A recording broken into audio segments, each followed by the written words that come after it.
Good evening everyone. निवेश expert talk session में आप सभी का स्वागत है। मेरा नाम श्रेया है और मैं आज के इवेंट की होस्ट हूँ। इवेंट में जुड़े सभी पार्टिसिपेंट अभी केवल सेशन को सुन सकते हैं। सेशन के दौरान यदि आपके कोई भी सवाल हो तो आप चैट बॉक्स के माध्यम से पूछ सकते हैं। आज का इवेंट बहुत ही खास है क्योंकि हमारे साथ mister Mahesh Patil ji, chief investment officer from Aditya Birla Sun Life AMC limited जुड़ चुके हैं। Mr. Mahesh Patil ji is the Chief Investment Officer of Aditya Birla Sun Life AMC Limited. As the CIO, Mahesh ji oversees over 3 lakh crore of asset under management with over 30 years of rich experience in fund and investment management.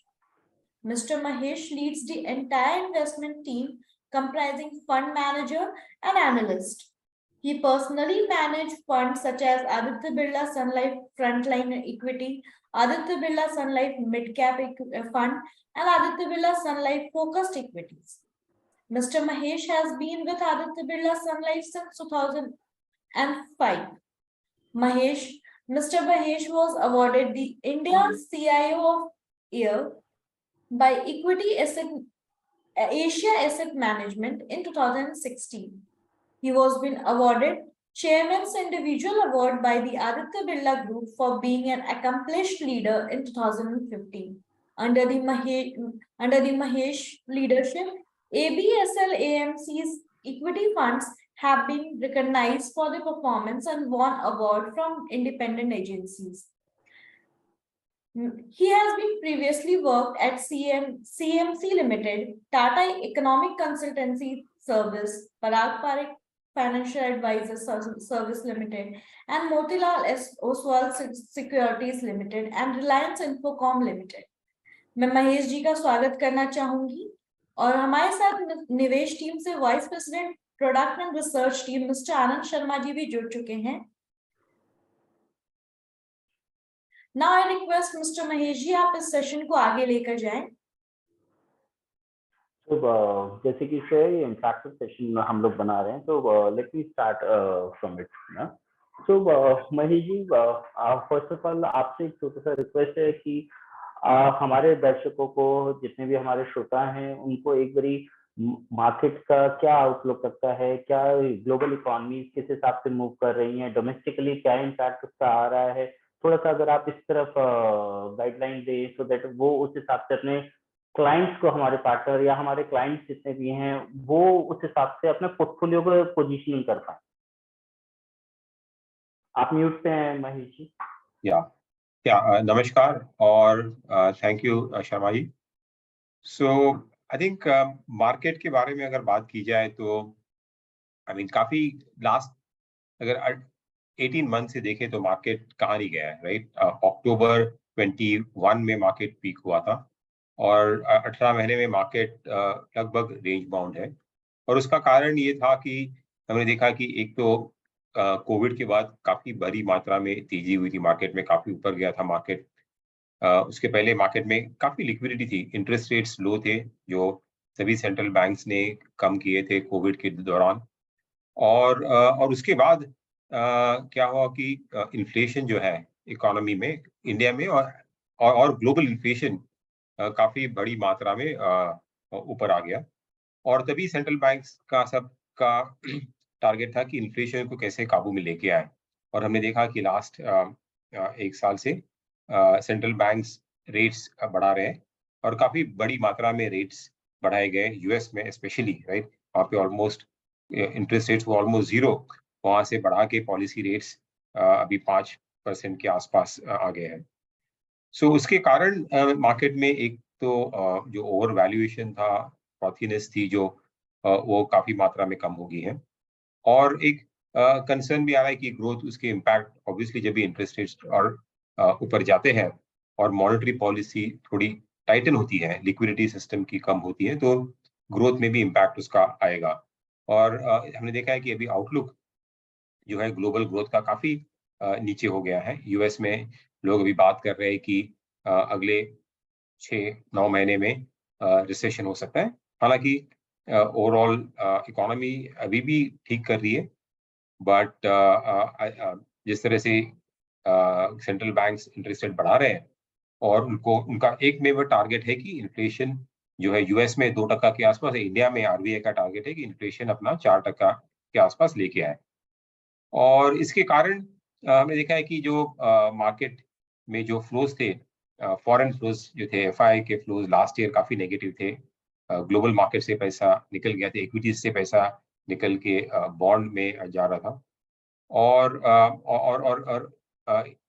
India में भी हालांकि situation इतनी खराब नहीं है, because interest rates बड़े हैं, लेकिन उसका इतना ज्यादा ग्रोथ पे इम्पैक्ट नहीं है। हमारी जीडीपी ग्रोथ जो है वो ये साल में भी अगले दिस फाइनेंशियल ईयर में हमें लग रहा है कि अराउंड 5.75-6% से ग्रो करेगी।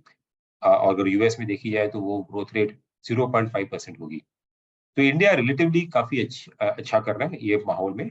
बट जब भी ग्लोबली करेक्शन आती है और उसका इम्पैक्ट इंडिया में भी आता है। और अभी क्या हुआ है कि जो मार्केट रेंज बाउंड रहा लास्ट 15-18 महीने से वहीं रखा है, तो जो पहले मार्केट एक्सपेंसिव था, राइट, जो पी मल्टीपल के बेसिस पे और जो भी पैरामीटर देखे, और इसी दौरान कंपनीज की जो अर्निंग्स ग्रोथ है और निफ्टी की जो अर्निंग्स ग्रोथ है वो बड़ी अच्छी तरह से ग्रो हुई है। लगभग 25-30% ग्रोथ हुई होगी लास्ट 18 महीने में। तो उसके कारण अभी वैल्यूएशंस मार्केट की काफी रीजनेबल है, जो पहले महंगे रहे थे।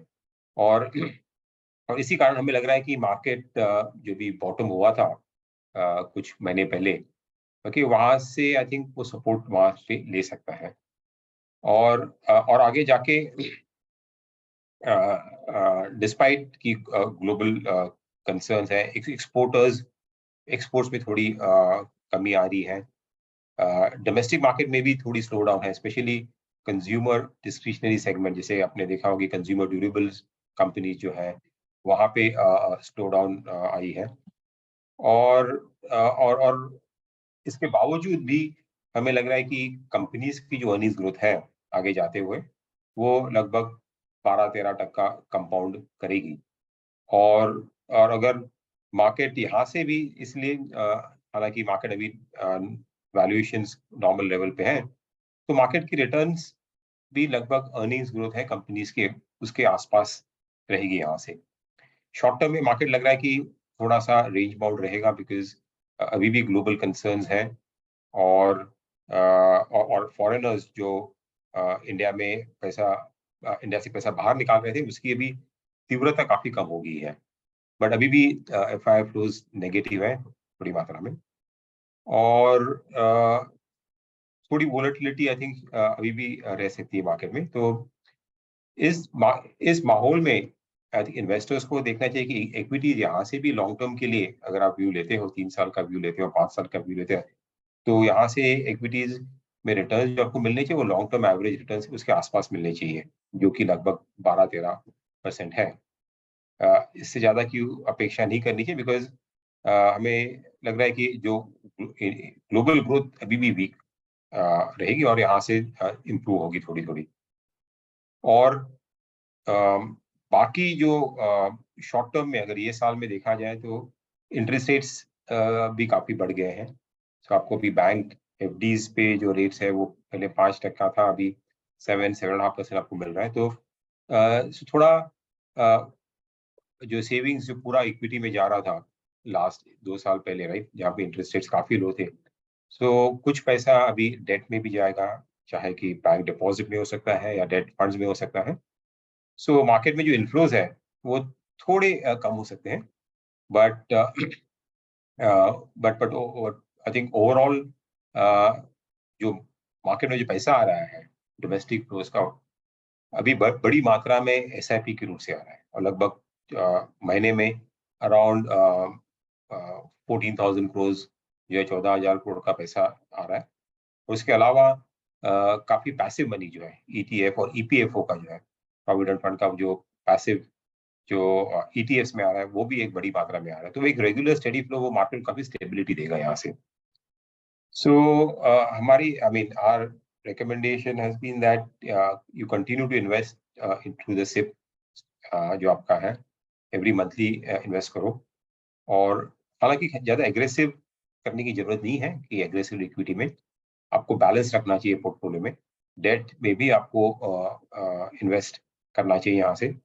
और एक एसेट एलोकेशन जो पॉलिसी है आपकी, जो मल्टी एसेट पॉलिसी, वो आपको फॉलो करनी चाहिए।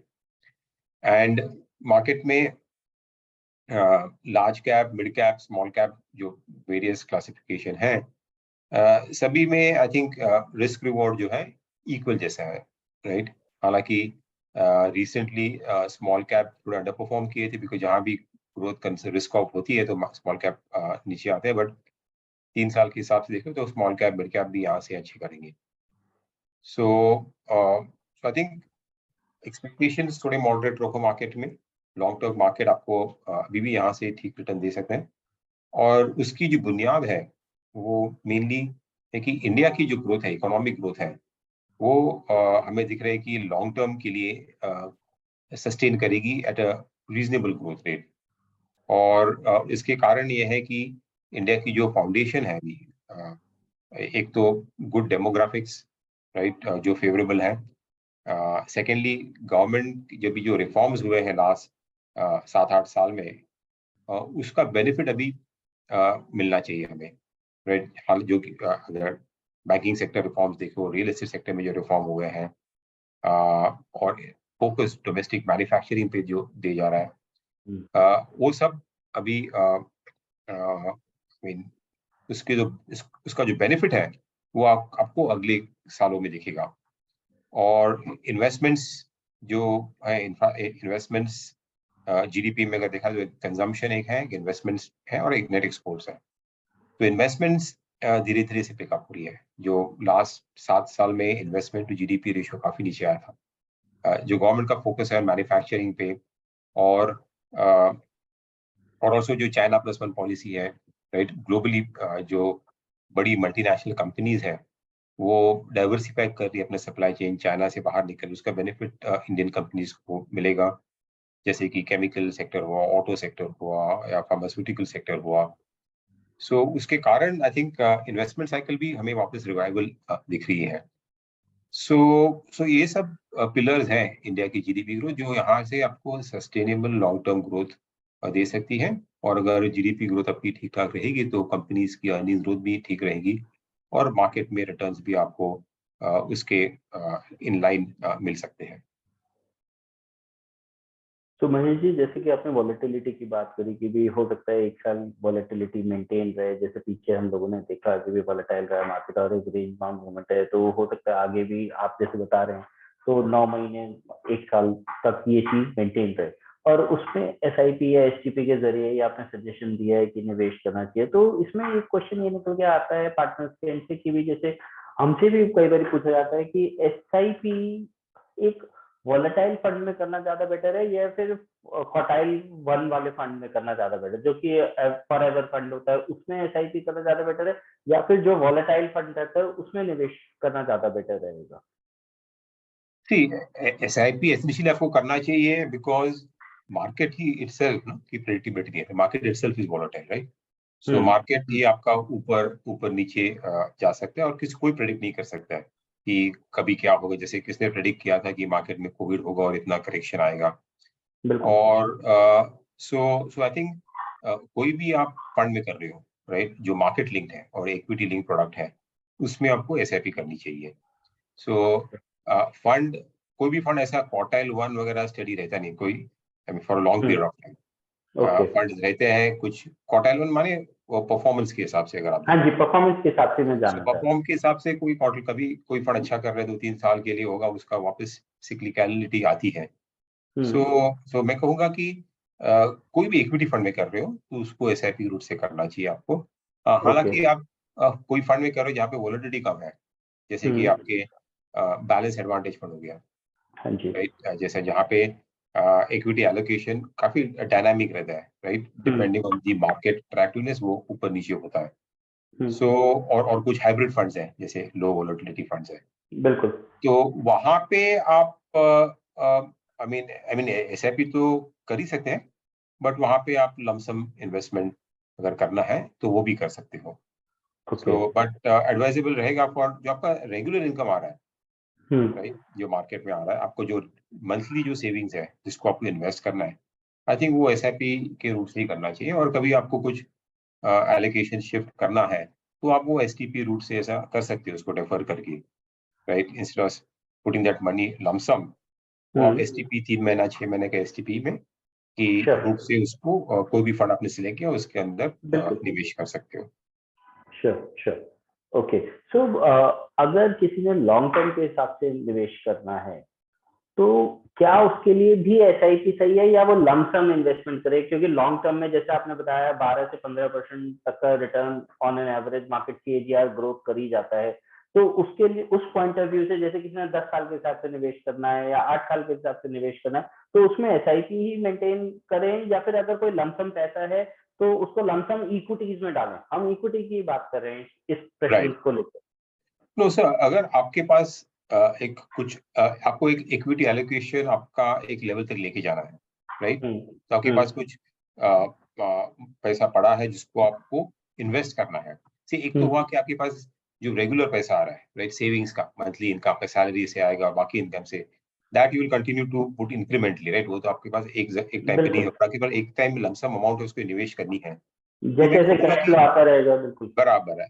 तो वो अगर करना है तो उसके लिए भी मैं बोलूंगा STP is the route, right, okay. Because STP मैंने आप बिकॉज हमें पता नहीं है कि मार्केट यहाँ से unless the market is very attractive, right, अगर मार्केट आपको एक लेवल मिलती है, कभी करेक्शन आती है और द अट्रैक्टिवनेस इंक्रीजेस काफी, आई मीन भी multiple of that time you can make a slightly bigger lump sum investment, right, because वहां से फिर डाउनसाइड मार्केट की काफी कम हो जाती है। But in a normal market, right, जैसे कि अभी मार्केट नॉर्मल है वैल्यूएशन यहाँ से, तो आपको STP रूट करने चाहिए, जहाँ पे आप से इंस्टेड ऑफ लमसम अगर उसको नेक्स्ट 3 मंथ्स और 6 मंथ्स में स्टैगर्ड करें, बिकॉज उसके दौरान मार्केट नीचे भी जा सकता है, राइट, करेक्शन भी आ सकती है। तो आपको अगर लमसम करोगे तो आपको इन्वेस्टर्स विल फील बस मैंने शायद जल्दबाजी कर ली, राइट, एक्सपीरियंस थोड़ा सा खराब हो सकता है। वही अगर आप STP के रूट से करते हो तो आपका एक्सपीरियंस, अगर मार्केट करेक्शन होती है तो आपको इतना उसमें पेन महसूस नहीं होगा। Okay, sure. सो जिस हिसाब से इकोनॉमी का सिनेरियो आपने बताया, कैपेक्स की बात करी आपने, तो कौन से सेक्टर्स में हम एडवाइस कर सकते हैं अपने निवेशकों को या पार्टनर्स को गाइड कर सकते हैं कि इन थीमेटिक फंड्स में या सेक्टोरल फंड्स में लगाएं पैसा? सो पहले तो आई मीन हम थीम्स की तो बात करें, बट पहले इन्वेस्टर्स को तो कोर फंड्स मेनली रखने चाहिए, क्योंकि जहाँ पे आपका bulk of the money should be. But आपको कोई थीम्स खेलने के लिए अगर चाहिए बिकॉज इंडिया में different points there are various themes which play out. तो एक तो हमें ज्यादातर जो डोमेस्टिक फेसिंग सेक्टर है, बेसिकली हम बुलिश ज्यादा इंडिया की इकोनॉमी है, और उसके जो लिंक सेक्टर्स है वहाँ पे हमें काफी आई मीन वो सेक्टर्स लग रहा है कि अच्छे करेंगे लॉन्ग टर्म के हिसाब से। सो 2-3 थीम्स हमें जो अच्छी लग रही है अभी, एक तो है कि आई मीन इकोनॉमी अगर अच्छी करे तो उसको अगर ब्रॉडर इकोनॉमी को खेलना है तो बैंकिंग सेक्टर है, banking and financial services sector है, which is a broad play of the economy. So वो हमें अच्छा लग रहा है। और बैंकिंग सेक्टर में अभी देखा जाए तो बैंक्स के जो प्रॉफिटेबिलिटी है वो प्री कोविड लेवल से काफी अच्छी इम्प्रूव हो गई है। बैंक्स के जो NPAs है पहले काफी, अगर आफ्टर दी जो रिफॉर्म्स हुए बैंकिंग सेक्टर में और जो बैंक्रप्सी कोड वगैरह जो इम्प्लीमेंट किया था उसके कारण रिकवरीज वगैरह भी काफी अच्छी हो रही है। सो और ओवरऑल क्रेडिट साइकिल अभी काफी अच्छी माहौल से गुजर रहा है, तो NPAs भी ज्यादा नहीं है, बैंक की बैलेंस शीट्स अच्छी है, और वैल्यूएशंस मोस्ट इम्पोर्टेंटली ऐसे रीजनेबल है, ऐसे कुछ महंगे नहीं है। तो लॉन्ग टर्म आपको अगर इकोनॉमी रिकवरी खेलनी है तो banking and financial services sector fund आपको चूज करना चाहिए। बोथ बैंक्स और जो फाइनेंशियल सर्विसेज में भी निवेश करें, बिकॉज NBFC भी अभी के इंटरेस्ट रेट्स जो इकोनॉमी के हैं वो पीक आउट हुए लगे में, यहाँ से इंटरेस्ट रेट भी ज्यादा बढ़ेंगे नहीं और शायद आगे जाके नीचे आ सकते हैं, तो तभी उसका बेनिफिट नॉर्मली NBFCs को मिलता है, बिकॉज उनकी कॉस्ट ऑफ फंड्स जो है वो नीचे आ सकती है। उसके अलावा आई थिंक इंडिया में ओवरऑल कंजम्पशन जो है, राइट, वो लॉन्ग टर्म के साथ जो डेमोग्राफिक्स है इंडिया की, जो यंग जनरेशन है, एस्पिरेशनल है, उनको उनकी स्पेंडिंग ज़्यादा है ऑन डिस्क्रिशनरी कंजम्पशन। इंडिया में पर कैपिटा इनकम जो अभी भी कम है $2,500, वो धीरे धीरे ऊपर जाएगा। और अर्बनाइजेशन हो रहा है, उसके कारण कंजम्पशन जो है डिस्क्रिशनरी कंजम्पशन जो है, डिस्क्रिशनरी कंजम्पशन माने जो आप स्पेंड करते हो डिसाइड योर नॉर्मल स्टेपल्स के अलावा आप cars, then consumer durables, apparel, footwear, retail, travel, lifestyle basically, और जो भी है डिस्क्रिशनरी जो अपनी रोजमर्रा की चीजें नहीं है कंजम्पशन, जो एफएमसीजी सेक्टर बोलते हैं कंजम्पशन, एक डिस्क्रिशनरी कंजम्पशन है। वो सेक्टर में आपको हमें लॉन्ग टर्म के लिए अच्छा लग रहा है, बिकॉज इंडिया में जो उसका जो स्पेंड है as a percentage of total consumption वो धीरे धीरे बढ़ेगा। अभी करंटली 25% है कंजम्पशन का, वो आगे जाके 40% होगा नेक्स्ट 7 ईयर्स। सो वो एक थीम अच्छी लग रही है लॉन्ग टर्म के हिसाब से। हालांकि अभी शॉर्ट टर्म में वहां पे थोड़ी कंसर्न है, स्लो डाउन है बिकॉज ऑफ इंटरेस्ट रेट्स जो ऊपर गए हैं, तो वहां पे ऑटोमेटिकली आपका जो डिस्पोजेबल इनकम है उसके ऊपर इम्पैक्ट आता है। वो भी है, मार्जिन भी थिन हो गए कॉर्पोरेट के इंटरेस्ट रेट ऊपर जाने के, बट वो हमें एक टेम्पररी फेज दिख रही है। लॉन्ग टर्म ग्रोथ अच्छी रहेगी, और यहाँ पे कुछ सेक्टर्स में move from unorganised to organised वो बड़ी कंपनीज को बेनिफिट मिलेगा। उसके लिए अगर खेलना है तो जैसे कंजम्पशन फंड हुआ या जेननेक्स जैसा फंड हुआ, राइट, वो आप देख सकते हैं to play that whole theme. उसके अलावा I think overall digital theme जो है, राइट, इंडिया की, हालांकि अभी आईटी सेक्टर में काफी अंडर परफॉर्म किया है लास्ट 1 साल में because of US growth concerns, और अभी नतीजे भी थोड़े से वीक आए हैं, बट हमें लग रहा है कि लॉन्ग टर्म जो डिजिटल की तरफ जो स्पेंड हो रहा है, डिजिटल की जो ट्रांसफॉर्मेशन कर रही है global companies, that will continue for at least for the next 5 years। सो ये अच्छा मौका है कि वो डिजिटल फंड जैसा वहाँ पे आप देख सकते हो अगले 3-6 महीने में। और ये कंपनीज यहाँ पे आई मीन अच्छी कैश फ्लोज है, डिविडेंड यील्ड भी अच्छी है, और स्टेडी आई थिंक वहाँ पे ग्रोथ हो सकती है। हालांकि ये सब डिजिटल फंड ने आपको लास्ट 3-4 साल में काफी अच्छी, कोविड के बाद और कोविड के दौरान काफी अच्छे रिटर्न दिए थे, बड़े वो रिटर्न आपको नहीं मिलेंगे यहाँ से, but as a theme next 3 साल के लिए आई थिंक यहाँ से हमें वहाँ पे भी अच्छा लग रहा है। ओके सो जैसे आपने बात करी कि बेसिक फंड में तो इन्वेस्टमेंट होनी चाहिए, थीमेटिक साइड में side as a core portfolio का पार्ट नहीं होगी, तो थोड़ी सी गाइडेंस चाहिए कि थीमेटिक में कितना एलोकेशन मिनिमम और मैक्सिमम रखे कोई भी निवेशक, और बेसिक फ्लेक्सी कैप में, लार्ज कैप, मिड कैप में कितना रखना चाहिए? So we would advise normally that आपको से लार्ज कैप में है, लार्ज कैप में आप 25% के आसपास रख सकते हो। कोर आपका डाइवर्सिफाइड फंड होना चाहिए, जो आपका इधर फ्लेक्सी कैप फंड हुआ और मल्टी कैप फंड जैसा हुआ, राइट, और large and mid cap fund हुआ, वहां पे आपको अराउंड 35% 40% आप रख सकते हो, right. So that takes care of almost like 75% of the total जैसे।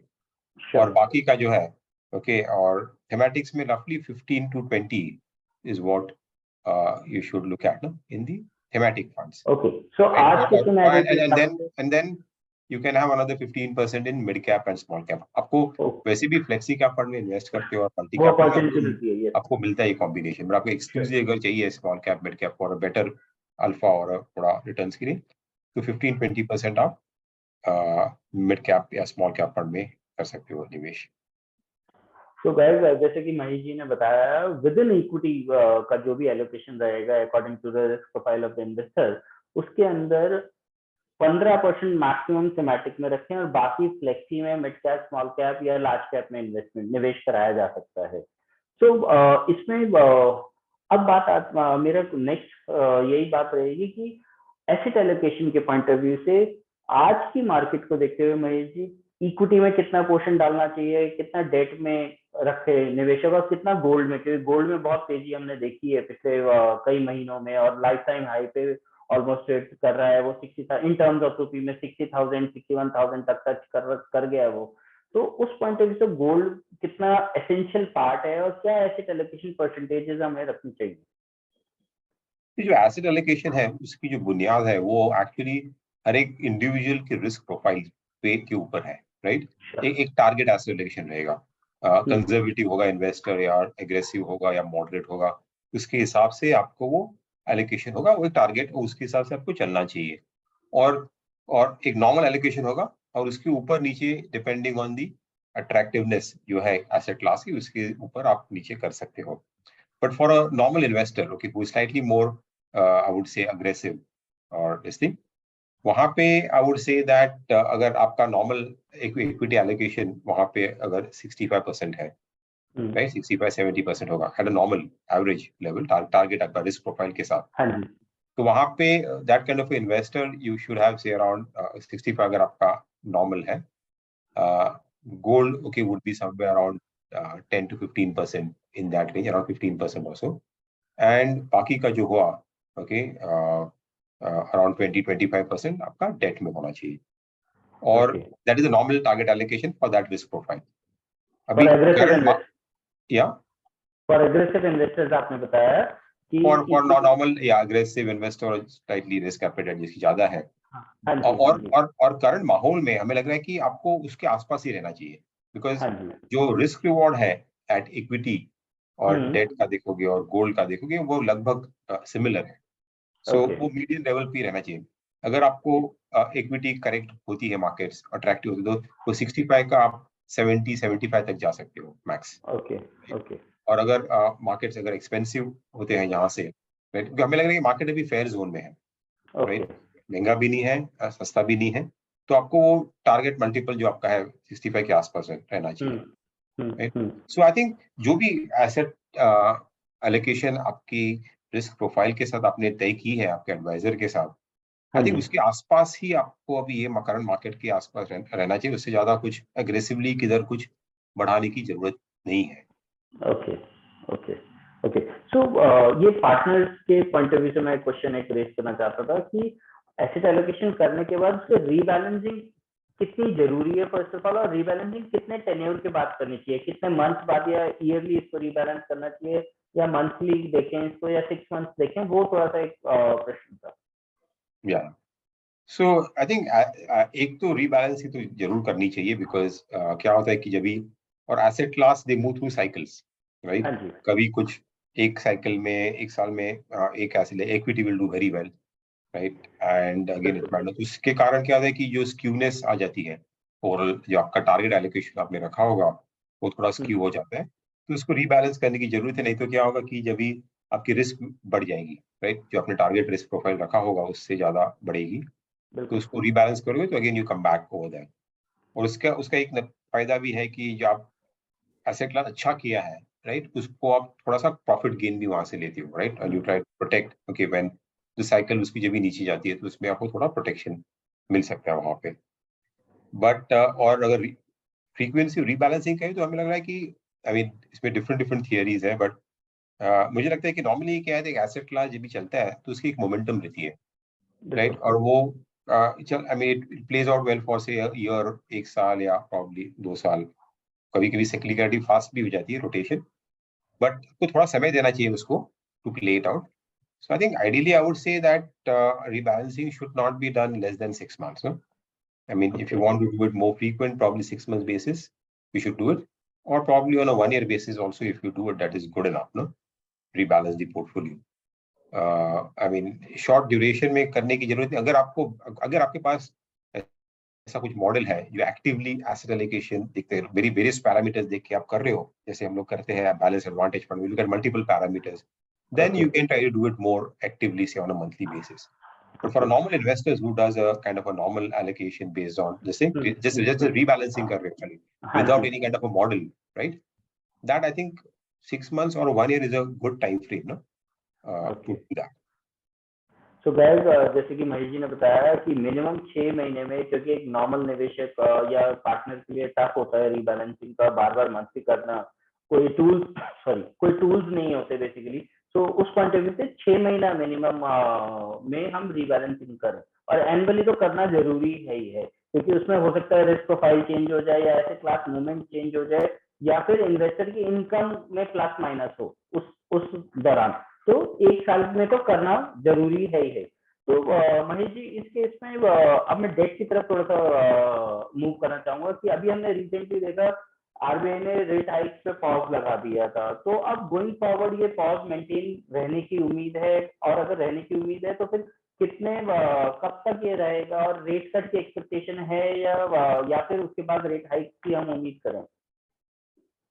या तो अभी जो रिसेंट पॉलिसी हुई उसके बाद जो पॉज किया है वहां से, हालांकि आरबीआई की टोन अभी भी स्लाइटली हॉकिश है। उन्होंने बोला है कि हम लोग मॉनिटर करेंगे, ऐसा नहीं है, उसने कुछ ऐसा इंडिकेशन नहीं दिया कि ये परमानेंट पॉज है। उन्होंने बोला कि टेम्पररी पॉज है, बट हमें लग रहा है कि शायद यहाँ से अभी रेट्स और बढ़ेंगे नहीं इंडिया में। यूएस में शायद और एक दो रेट हाइक्स होंगे, बट इंडिया में यहाँ से प्रॉब्ली रेट हाइक्स नहीं होंगे।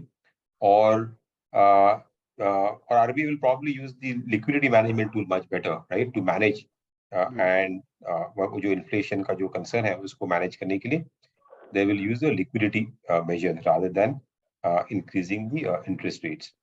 और इन्फ्लेशन भी वैसे काबू में धीरे धीरे आ रहा है। और हालांकि कोर इन्फ्लेशन अभी भी आरबीआई की जो टारगेट है 4% उसके ऊपर चल रहा है, 5.5% और सो। तो वो इतना ज्यादा जल्दी नीचे नहीं, but I think RBI comfortable रहेगी कि इन्फ्लेशन थोड़ा ऊपर भी रहेंगे, बट अगर उसकी इज नॉट शूटिंग अप ना, तो they will keep policy rates around at these levels. और बाकी इंडिया की जो मैक्रो इकोनॉमिक कंडीशन है वो काफी ठीक है। ऑन एक्सटर्नल फ्रंट जो है, बैलेंस ऑफ पेमेंट और एक्सटर्नल अकाउंट है, वहां पे भी पोजीशन कंफर्टेबल है।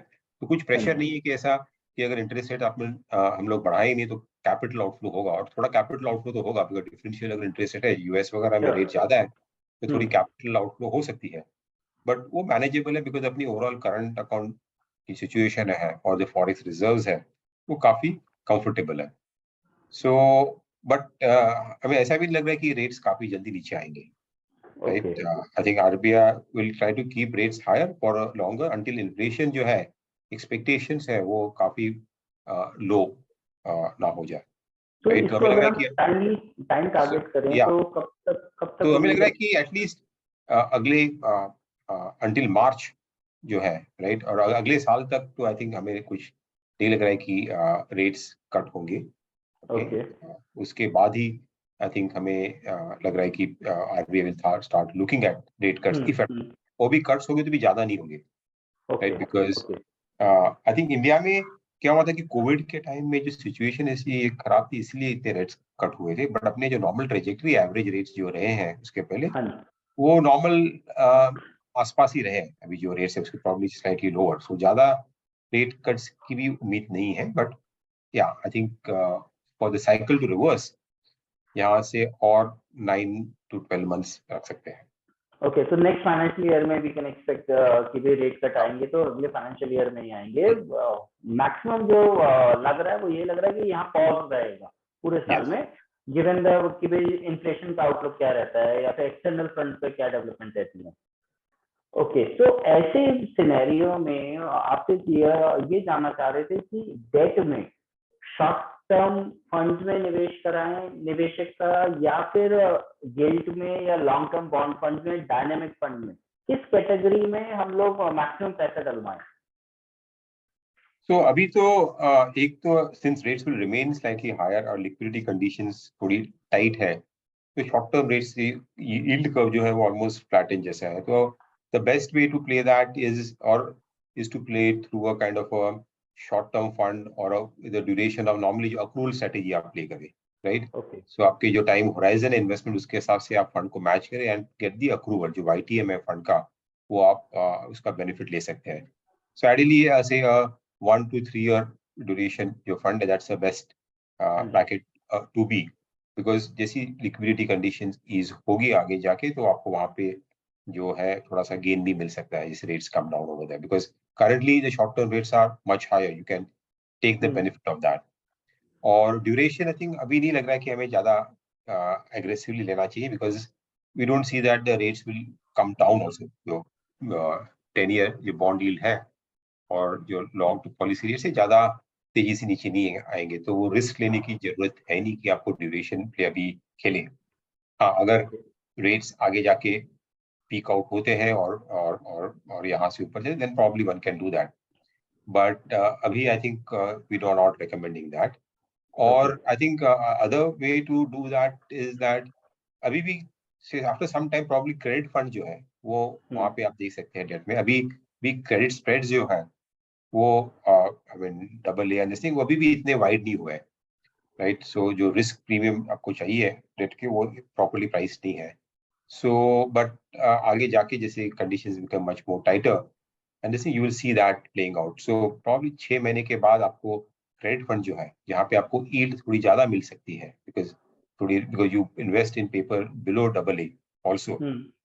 So they can be looked at, or best way to also to play both the accrual as well as credit as well as duration strategy. आपको जो dynamic bond fund है, okay, वो आप देख सकते हो, right, आगे जाके. But अभी तो best thing simple without taking too much risk is to play accrual strategy through a 1 to 3 year kind of a duration, short term, medium term, short term funds. I think those will be ideal. तो guys जैसे महेश जी ने बताया आज के scenario को देखते हुए interest rate के आउटलुक को देखते हुए इन्फ्लेशन को देखते हुए यही ज्यादा बेटर अपॉर्चुनिटी है निवेशक के लिए कि वो शॉर्ट टर्म फंड्स में निवेश करे 1 से 3 साल के हिसाब से जिनकी मैच्योरिटी रहती है उन फंड्स में निवेश करे और गोइंग फॉरवर्ड जब भी ये सिचुएशन इंप्रूव होती है तो वो डायनामिक बॉन्ड फंड या फिर लॉन्ग टर्म बॉन्ड फंड्स में या गिल्ड फंड में धीरे धीरे एक्सपोजर चाहे वो एसटीपी के जरिए ही उसको शिफ्ट कर दे उस पोर्शन को.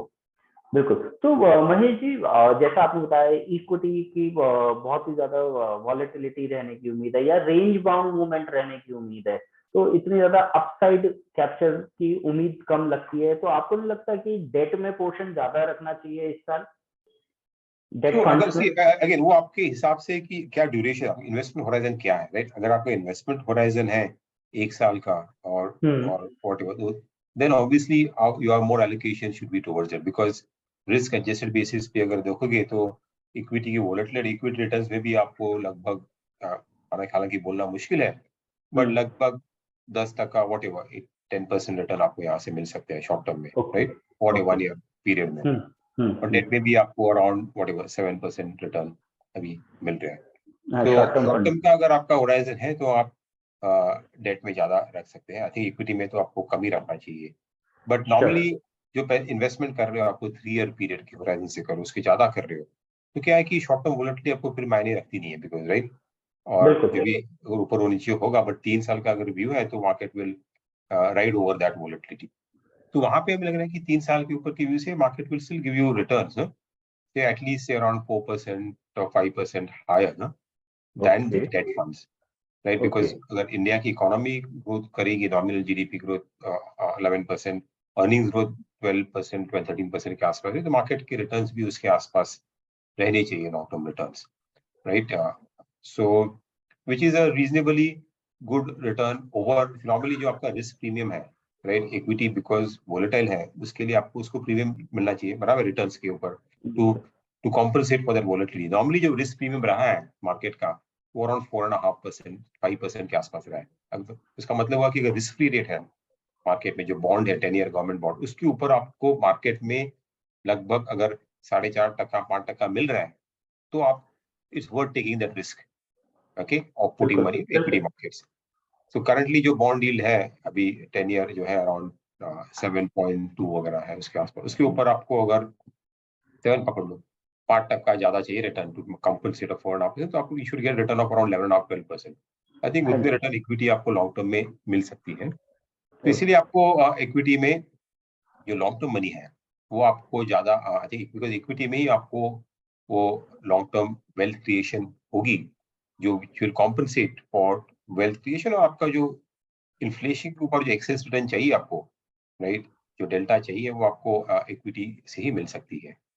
बिल्कुल मैं आपकी बात से पूरा सहमत हूँ इस चीज को लेकर कि जो एप्रिसिएशन है या जो अल्फा है पोर्टफोलियो का वो लॉन्ग टर्म में इक्विटी निकालता है. तो दोस्तों जैसा महेश जी ने बताया उस पॉइंट ऑफ व्यू से रिस्क प्रोफाइल के साथ साथ timing of the portfolio in the sense कि कितने टाइम के लिए निवेश कर रहा है एक निवेशक एसेट एलोकेशन डिसाइड करने से पहले वो भी बहुत जरूरी है. अगर कोई शॉर्ट टर्म के लिए निवेश कर रहा है तो उसका एलोकेशन डेट में हाई होना चाहिए चाहे वो अग्रेसिव ही क्यों ना हो कोई भी निवेशक. और उसके साथ साथ अगर कोई लंबी अवधि के लिए निवेश करता है तो और अग्रेसिव मॉडरेट भी होता है तो उसको हम इक्विटी भी प्रपोज कर सकते हैं. तो मेरा आखिरी प्रश्न यही है महेश जी कि गोल्ड इस समय बहुत ज्यादा अग्रेसिवली लोग बाग buy internationally as a safe haven buy करा जा रहा है, और ग्लोबली जिस हिसाब से रिसेशन की बात है, तो क्या यहाँ से भी प्राइसेस और हाई होने की उम्मीद है, या यहाँ सेटल डाउन होने के चांसेस हैं गोल्ड को? सो गोल्ड में आई थिंक नॉर्मली जहाँ पे ग्लोबली जहाँ पे there is a risk off और ग्लोबल कंसर्न्स होती है, तो गोल्ड इज अ प्लेस जहाँ पे लोग सेफ्टी के लिए जाते हैं, राइट? हाँ जी, और बिल्कुल। गोल्ड नॉर्मली पोर्टफोलियो में एक हेज जैसा रिएक्ट करता है, राइट? आई मीन वहाँ पे गोल्ड के लॉन्ग टर्म रिटर्न्स देखोगे तो वो भी लगभग 9-10% के आसपास ही है, राइट? उससे बिल्कुल ज्यादा है नहीं बिल्कुल। लॉन्ग टर्म के अगर देखोगे तो कुछ समय पे, और उसमें भी सिक्लिकलिटी रहती है, but it is a counter cyclical, और इसका जो कोरिलेशन है इक्विटी के सामने और नॉर्मली उल्टा रहता है, तो वो आपको पोर्टफोलियो में एक हेज देता है। तो वो उस हिसाब से ही आपको देखना चाहिए गोल्ड को। I think you should not look at gold as a kind of a wealth creation kind of a thing. So but यहाँ से गोल्ड में यानी जिस तरह सा माहौल है ग्लोबल में, अभी भी अनसर्टेनिटी है, रिस्क ये है, हाँ वो जी। है, तो गोल्ड में आप कर सकते हैं निवेश। ओके, आपको रिटर्न भी यहाँ से गोल्ड में हमें अपेक्षा है कि around you will not get very high returns, but what ever 5-10% के आसपास आपको रिटर्न मिलने चाहिए यहाँ से। तो ओके। उतनी ही आई थिंक अपेक्षा, ऐसा नहीं लग रहा कि गोल्ड में रहने हुए आपको रिटर्न मिलेंगे। हालांकि बीच में अभी 6 महीने पहले we saw good rally, okay, in the gold. हाँ जी। So I think gold offers a reasonably good risk return यहाँ से, तो आपको एसेट एलोकेशन के हिसाब से ही उसमें इन्वेस्ट करना चाहिए, उससे ज्यादा एग्रेसिव करने की कोई जरूरत है नहीं, बट आपको पोर्टफोलियो में ओवरऑल एक तरह से हेज और दे सकता है। इनफैक्ट बिल्कुल। I would say the best way to invest is to, अगर करना है आपको फंड के जरिए अगर पार्टिसिपेट करना है, अभी क्या हुआ है कि मार्केट में टैक्सेशन जो है आफ्टर द बजट, हाँ जी। इंडेक्सेशन बेनिफिट जो था आपको डेट के लिए और गोल्ड ईटीएफ में, नॉर्मली लोग अगर इन्वेस्टमेंट के रूप में करें तो ETF was the best route, तो वहां हाँ पे जी। आपको इंडेक्सेशन बेनिफिट चला गया है। तो the best way to participate is also to participate through multi asset fund, जहाँ पे ओके। जिसमें अगर आपका एसेट एलोकेशन भी इज टेकन केयर ऑफ, जैसे multi asset fund to have, यहाँ पे 65% इक्विटी है, हाँ जी। 10-20% गोल्ड है, राइट, वॉट एवर 15-25% डेट है। तो वो फंड आप अगर उसमें करते हो तो आपको राइट एसेट एलोकेशन भी मिलेगा, आपको ऑटोमेटिक रिबैलेंसिंग भी उसमें होगी, थर्डली आपको बेनिफिट भी मिलेगा बिकॉज इक्विटी टैक्सेशन का बेनिफिट मिलेगा despite having exposure to debt and gold in that fund. So ये आई थिंक अभी ये माहौल में I think asset allocation funds would be a good way for investor, जहाँ पे अभी वोलेटिलिटी भी कम रहेगी थोड़ा, बिकॉज डिफरेंट एसेट क्लासेस के जो रिटर्न्स है वो थोड़ा ओवर रेटेड नहीं रहते, तो वो वोलेटिलिटी आपको कम करती है पोर्टफोलियो की, विच जो सामान्य इन्वेस्टर है उसको वोलेटिलिटी की भी चिंता रहती है, रिटर्न्स भी बिल्कुल। चाहिए और वोलेटिलिटी भी कम होनी चाहिए। तो ये फंड्स आपको काफी सूटेबल रहेंगे निवेशकों को करंट स्थिति में। ये कम्प्लीटली एग्री। आपका ये जो पॉइंट है कि एसेट एलोकेशन फंड जो है ये जो कि ऑटोमेटिकली रीबैलेंसिंग के साथ साथ टैक्स बेनिफिट भी इक्विटी वाला देता है, तो उस पॉइंट ऑफ व्यू से it's a good win win situation for the investor. मतलब इसमें निवेश कराएं, गोल्ड का भी एक्सपोजर है, डेट का भी एक्सपोजर है, इक्विटी का भी एक्सपोजर है। तो आई होप महेश जी हम अपना सेशन यहीं पे ही समाप्त कर सकते हैं आपस में। तो हम अब क्वेरी ले सकते हैं अपने दर्शकों से। So, Shreya, if there's any query, then please let us know. Now, thank you, Mahesh ji. I request all the participants, if you have any question, you can ask through chat box. मैं अनुरोध करूंगी यदि आपके कोई भी सवाल हो तो आप चैट बॉक्स के माध्यम से पूछ सकते हैं।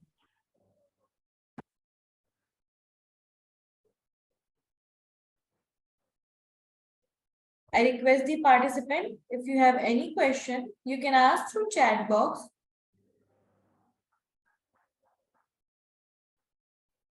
मैं अनुरोध करूंगी यदि आपके कोई भी सवाल हो तो आप चैट बॉक्स के माध्यम से पूछ सकते हैं। श्रेया, ये बसवराज जी ने शायद कुछ पूछा था। Is he still there? हमारे साथ हैं वो अभी? No, sir.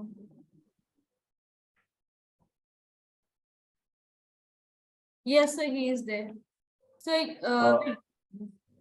वसुंधरा जी, आप अपना सवाल पूछ सकते हैं।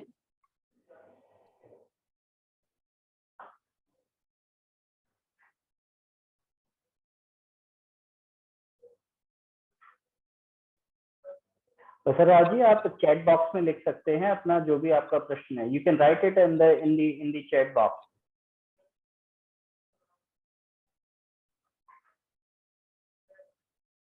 आई होप इनका क्वेश्चन रीबैलेंसिंग से रिलेटेड है, वो लिख रहे हैं कुछ। So there is other question from Santosh ji. NFO is best option for investment, is it? तो महेश जी, प्रश्न यही है कि निवेश जो करना चाहिए वो अगर कोई नया फंड आता है और उसी तरीके के फंड अगर बाजार में उपलब्ध हैं तो एग्जिस्टिंग फंड में निवेश करें या एनएफओ में निवेश करें, ये पार्टनर का क्वेश्चन है। एनएफओ में निवेश करने का ऐसा कुछ खास एडवांटेज नहीं है। हाँ, एक हो सकता है फायदा कि यू आर आई मीन अभी कोई लेगेसी नहीं है, right? You are constructing a new portfolio, तो आपको फ्रीडम है कि पोर्टफोलियो करंट माहौल के हिसाब से आप उसको कंस्ट्रक्ट कर सकते हैं, fund manager over a period of time. At the same time NFO में आपको पास्ट वो ट्रैक रिकॉर्ड नहीं है फंड का, राइट?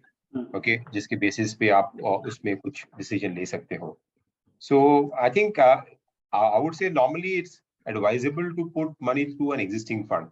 जहाँ पे ऑलरेडी पोर्टफोलियो कंस्ट्रक्टेड है, आपको उसकी ट्रैक रिकॉर्ड जान सकते हैं, उसको कैसा परफॉर्म करेगा साइकिल्स में। आई थिंक उसको जो कंस्ट्रक्ट है स्टाइल आपको स्टडी कर सकते हैं और उसके बेसिस पे आप चूज कर सकते हैं कौन सा फंड में इन्वेस्ट करें। So I would say by and large I would advocate that you should put money into an existing fund. अगर कुछ नई थीम आ रही है और कुछ नए यूनिक ऐसी कुछ एनएफओ आ रही है जिसको आपको पार्टिसिपेट करना है, then one should look at an NFO. Otherwise, preferably, I would say that it's better to invest into an existing fund. Thank you, sir. So there is a question from rebalancing. Will it attract LTCG or STCG, or we need to close one and invest in new scheme? See, rebalancing अगर आप करते हो, again adviser अगर करता है rebalancing of the portfolio, आपने शायद एक इक्विटी फंड में डाला होगा और एक डेट फंड में डाला होगा और आप इक्विटी को बेच के कर रहे हो, तो आपको जो भी टैक्सेशन है, राइट, लॉन्ग टर्म कैप अगर आपके 1 साल के ऊपर होगा तो long term capital gains tax होगा, उसके जल्दी कर short term capital gains tax होगा, राइट? तो वो आपको पे करना पड़ेगा उसके हिसाब से। So that's why it's also important to not do rebalancing frequently, right? You take benefit of long-term capital gains type. Normally क्या होता है portfolio में आपके you are investing at various points in time, बराबर है? तो आपका previous भी जो accumulated हो गए investments, right? तो okay, if you want to rebalance also, जो आपकी पुरानी investments है, that would have been more than 1 year, तो उसके ऊपर long-term capital gains tax ही लगभग लगेगा. But you will have to pay that.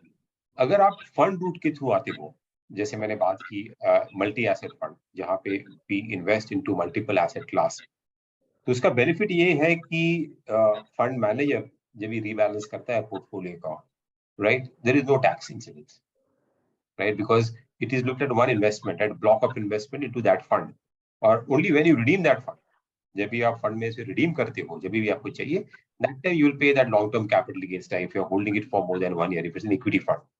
तो वो एक बेनिफिट आपको मिलता है कि शॉर्ट टर्म रीबैलेंसिंग आप जो करते हो कभी भी वो आप उसमें आपको टैक्स नहीं लगता है if you are participating it into the fund route. खाली जब भी आप पूरी एग्जिट करोगे वो फंड में, जब भी करोगे तभी आपको वो normal long term capital gain लगेगा। तो वो एक फायदा है आपको to play through a multi asset fund और asset allocation fund through the fund route. Thank you, sir. There is other question from Sachin ji. How many mutual fund a investor have? तो question ये है basically Mahesh ji कि एक portfolio में कितनी mutual fund scheme रखे so that वो over diversified भी ना हो पोर्टफोलियो। या सो आई थिंक ये सवाल again depends on individual, okay, कितने आप आपकी क्या प्रोफाइल है और how see for a new investors, you would probably keep that number much lower. But if you're a seasoned investors, you have a large listing corpus, then you would probably want to diversify. But see, normally I would say that you should have in a particular category, अगर आपने choose किया वहाँ पे आप should have not more than couple of funds, like large cap में अगर देखोगे top 2 funds और flexi cap में अगर चाहिए और mid cap में चाहिए और thematic, you should not have more than 2 funds in that particular category. Okay. So you will have, if you're investing across say around say 4-5 categories, right? Large cap, flexi cap हो गया, small cap हो गया, mid cap हो गया, thematic funds हो गए. And you will also want to diversify a bit across fund houses, right? एक ही category में whatever you would want to थोड़ा सा diversification भी एक ही fund house में ना, because हर एक fund house also goes through a cycle. हमने देखा है, right? Different cycles के through pass करते हैं. So I mean, if you take that all into consideration, very difficult to say, but I would say if you take 2 funds in each of the categories, and there are like 5-6 categories है, तो 12-15 funds के ऊपर आपके पास नहीं होने चाहिए ना? Okay, if you want some diversification across funds also. So I would say you should normally not have more than say around 12 to 15 funds. Okay, over a period of time will be. अगर आप new investor, then probably will be much lower, but over a period of time you will have more diversification. Okay, thank you. So Nitesh Singh ji का अगला प्रश्न है कि ABSL की बेहतरीन fund कौन से हैं? तो नितेश जी इस पे मैं ही जवाब देता हूँ एक बारी। महेश जी अगर आप अलाउ करें इस प्रश्न का। तो इसमें नितेश जी जो हम रिकमेंडेशन शीट निकालते हैं, we have multiple schemes from Aditya Birla. वो आप रिकमेंडेशन शीट मंथली है हमारी, आप उसको फॉलो करिए प्लीज, आप तक पहुंच रही होगी। और अगर नहीं पहुंच रही है तो आप तो ये क्वेश्चन कह के उससे ये मंगवा सकते हैं। तो मंथली हम रिकमेंडेशन शीट निकालते हैं अलग अलग कैटेगरी में, जिसमें हमने बिरला के काफी फंड रिकमेंड कर रखे हैं। तो आप प्लीज एक बारी जो है ना उसको फॉलो करिए। Shreya, अगला question please. Yes, sir. So there is a question from last few months tax saver plan fund return are negative. What will do now? What we can do now? Yeah.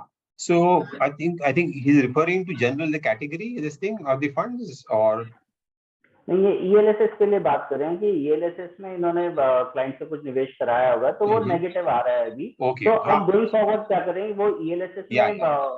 हाँ जी। So I think see market fund के return अभी बहुत ही short period आप बात कर रहे हैं, और मार्केट के हिसाब से जब भी आपने इन्वेस्ट किया होगा मार्केट वहां से कैसा किया है, right? We have seen some kind of a correction in the market also, उसके हिसाब से आपको returns negative. But I think कि आप टैक्स रिलीफ में कर रहे हो और टैक्स प्लानिंग के लिए करेंगे तो आपको मिनिमम 3 साल का तो होराइजन रखना चाहिए, and then only okay this funds also have a lock in period also. तो इतना शॉर्ट टर्म के उस बेसिस पे आपको इवैल्यूएट नहीं करना चाहिए उसको। I think give time. Okay, market कभी-कभी रिटर्न्स आपके नेगेटिव भी हो सकते हैं, डीप नेगेटिव भी हो सकते हैं, मार्केट वोलेटाइल रहता है, करेक्ट होता है तो आपको लगेगा रिटर्न्स नेगेटिव है, बट आप उसको पकड़ के रखोगे, थोड़ा मौका देंगे उसको ऊपर आने के लिए, तो आई थिंक मार्केट फंड के returns will again come back in line with the market की जो मूवमेंट होगी उसके हिसाब से ऊपर आएंगे। So I think continue to stick as long as आपने जो फंड चूजन किया है, ओके, वो बराबर फंड चूज किया है, सो उसके लिए आपको इतने शॉर्ट टर्म रिटर्न्स के ऊपर ज्यादा ध्यान नहीं देना चाहिए उसको, और stay invested over that, and as the market recovers, right, you will see the fund again returns improving, और थोड़ी पेशेंस आपको रखनी पड़ेगी उसके अंदर। बिल्कुल सही बात है। अगर दयानंद जी मैं भी यही बोलूंगा कि जितने भी टैक्स सेविंग इंस्ट्रूमेंट हैं आज की डेट में, जैसे पीपीएफ ले लें या एफडीज ले लें, टैक्स सेविंग एफडीज रहती हैं, या एनएससी ले लें, पोस्ट ऑफिस स्कीम्स ले लें, मतलब तो उन सब में अगर हम लंबी अवधि के लिए निवेश लेके चलें 3 साल प्लस, जैसे कि लॉकिंग पीरियड ही 3 साल का रहता है, तो उन सब के रिटर्न से अल्फा जनरेट करता है ELSS, क्योंकि इक्विटी का रहता है, और इक्विटी में जो अभी तक देखा गया है वो करीबन जो CAGR निकल के आया है वो 12 से 15% के बीच में कहीं ना कहीं रिटर्न निकलता है। मगर वही वाली it is not a guaranteed one, मगर अभी तक हम लोगों ने सबने यही आजमाया है। तो ELSS में मेंटेन करके चल सकते हैं एक लंबी अवधि के पॉइंट ऑफ व्यू से। So is there any further query? Shreya, अगर कोई no, है sir. आगे क्वेश्चन तो So no, sir, there are no questions as of now. So okay. तो महेश जी, हम ये सेशन आज यही खत्म कर सकते हैं। निवेश की तरफ से, निवेश के श्रोताओं की तरफ से आपका बहुत बहुत धन्यवाद। आप आए और हम लोगों को डिफरेंट एसेट क्लासेस का ज्ञान दिया, एसेट एलोकेशन के ऊपर बताया, एसआईपी एसटीपी के बारे में डिस्कस, मतलब हमने पिछले 1 घंटे में पूरा मार्केट के बारे में डिस्कशन कर लिया। तो आपका बहुत बहुत धन्यवाद। धन्यवाद। I would like to thank Mr. Mahesh ji for joining and sharing your wonderful thoughts with our audience today and giving us a valuable time. Thank you so much, sir. I would also like to thank Mr. Anand Sharma for connecting with us and making this session interactive. This is all for today's session. I would like to thank everyone for joining this session. Thank you, everyone. Okay. Thanks everybody. Thank you, sir. Okay.